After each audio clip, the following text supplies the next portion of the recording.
Good afternoon, one-click match and potential or future one-click match users. It's been a little while since I've done a video like this. The last time I did one was when the original release happened.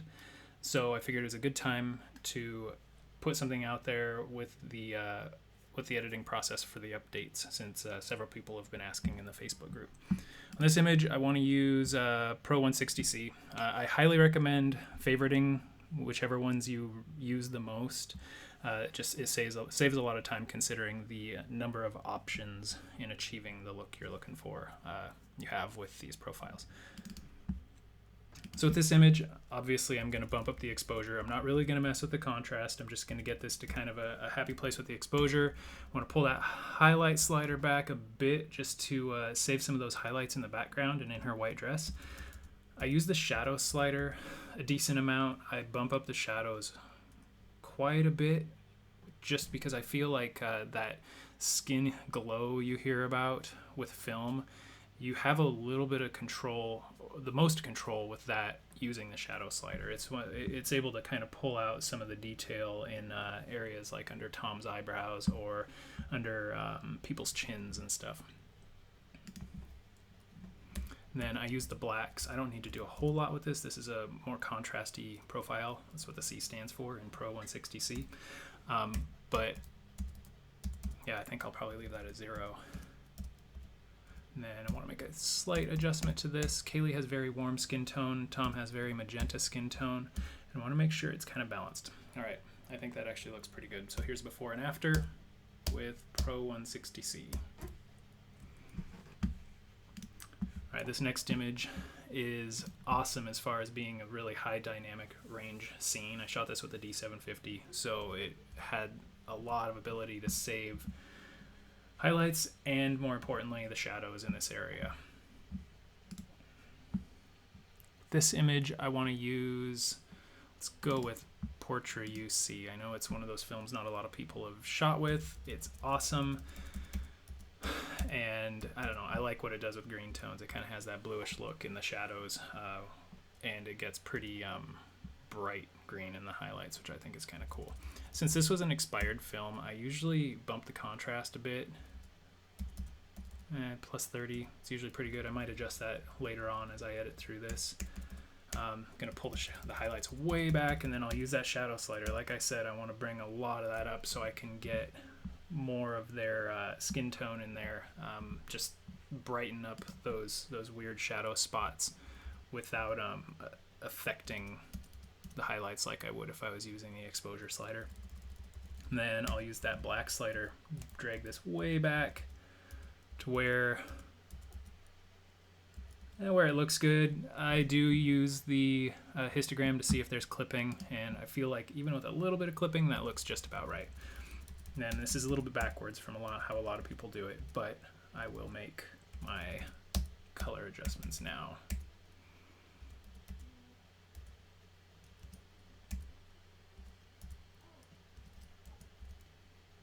All right, I think that looks pretty good. So there's a before and after of that one.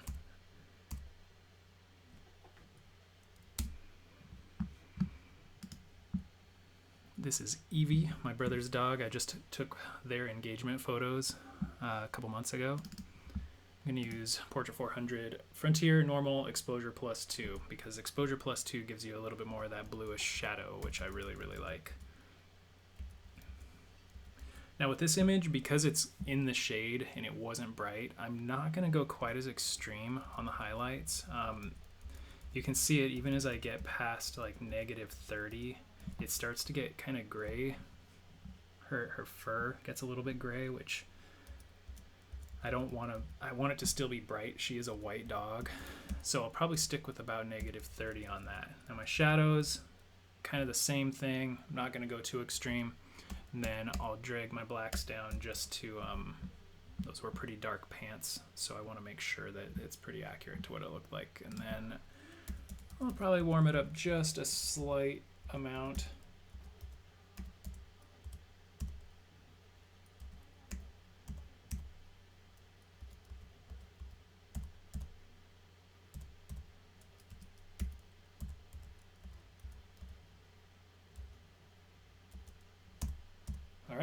that's probably pretty good. This is BJ. He is my mom's cousin's husband, which in a Mennonite family makes sense. I don't know if that always makes sense. I'm not really sure what that makes us. Anyway, let's try some 800Z on this one.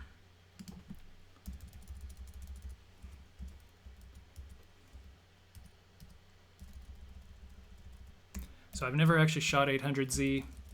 I know it goes a little bit magenta, but thankfully these profiles all edit pretty similarly. You'll have some adjustments to contrast on some, and I personally like contrast. I think I'm going to go +10 on that.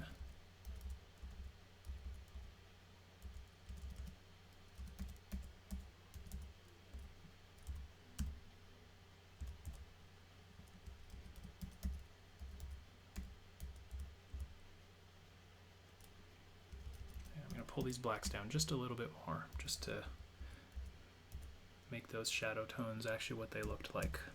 Perfect. I think that looks pretty good. This is my son Noah, and we just took this today actually, and it's a perfect image for Ektar with all the bright red colors.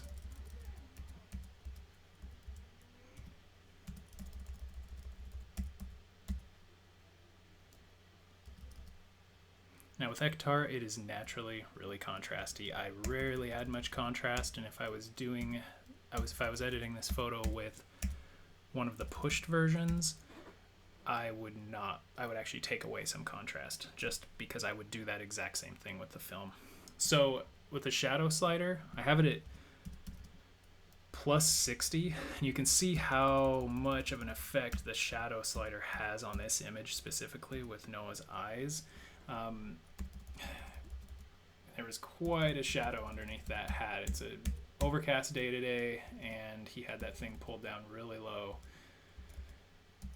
So when I'm messing with the blacks on this, I don't want to take it to the point where his eyes disappear again, but I still want it to have a bit of that nice Ektar contrast. And then with Ektar, I'm not going to add a lot of magenta. Ektar naturally goes red when you shoot the film. If this was a +2 on the exposure, it'd probably be more pronounced. I think that the +1 exposures are really, really happy medium between box speed, where you're getting a little bit not quite as bright of tones compared to +2, where it gets a little bit out of control. So yeah, I think that's about all I would do with this image with Ektar. So real quick, before and afters on this.